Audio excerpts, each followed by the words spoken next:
আলহামদুলিল্লাহ, আশা করছি সবাই ভালোই আছেন। তো আমিও ভালো আছি আল্লাহ পাকের অশেষ দয়ায়। তো আজকে শুক্রবার, আজকে কাজে যাওয়া হয়নি। সবাইকে জানাচ্ছি জুম্মা মুবারক। তো এই কাজটি আমি গতকাল করছিলাম, অনেক দিন পরে ওয়াল ফ্লোর সহ একসাথে করলাম। তো অনলাইনে অনেক মিস্ত্রি দেখি যে কমেন্টে এসে বলে বা তারা দেখি ভিডিও ছাড়ে যে এক এক দিনে নাকি একটি বাথরুম ওয়াল ফ্লোর সহ করে তাদের সর্বোচ্চ 4 ঘন্টা লাগে, আবার কেউ কেউ বলে 3 ঘন্টা লাগে। তো এটা কিভাবে করে তারা আমি জানি না। আমার মিস্ত্রি ভাইরা যারা এই ভিডিওটি দেখবেন আমাকে কমেন্টে একটু জানাবেন যে কিভাবে সম্ভব যে 3-4 ঘন্টা একটা বাথরুমের ওয়াল ফ্লোর সহ কাজ শেষ করবে।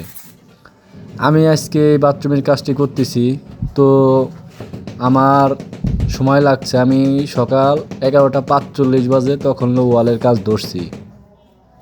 আমার ওয়ালের কাজ শেষ হতে হতে বাজছে 4টা বাজছে।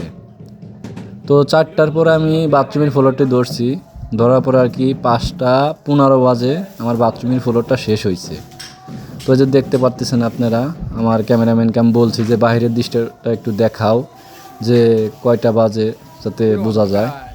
তো এই যে এখন সন্ধ্যার আজান দিচ্ছে আর কি, 5টা 15-তে মাগরিবের নামাজের আজান দিচ্ছে। তো কাজটি আমি ফাইনালি শেষ করতে পারছি। তাহলে হিসেব করে দেখেন আমার কয় ঘন্টা লাগছে।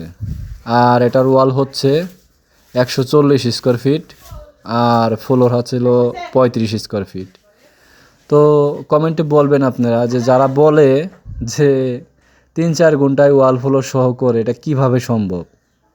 আমি তো আজকে করছি, আমার কষ্ট হয়েছে যদিও, তারপরেও কাজটি করলাম যে দেখি যে কতক্ষণ লাগে। তো ফাইনালি কাজটি কেমন হয়েছে কমেন্টে জানাবেন সবাই। আর ভিডিওটি ভালো লাগলে সবাই একটি লাইক কমেন্ট শেয়ার করে দিবেন। ভালো থাকবেন সবাই।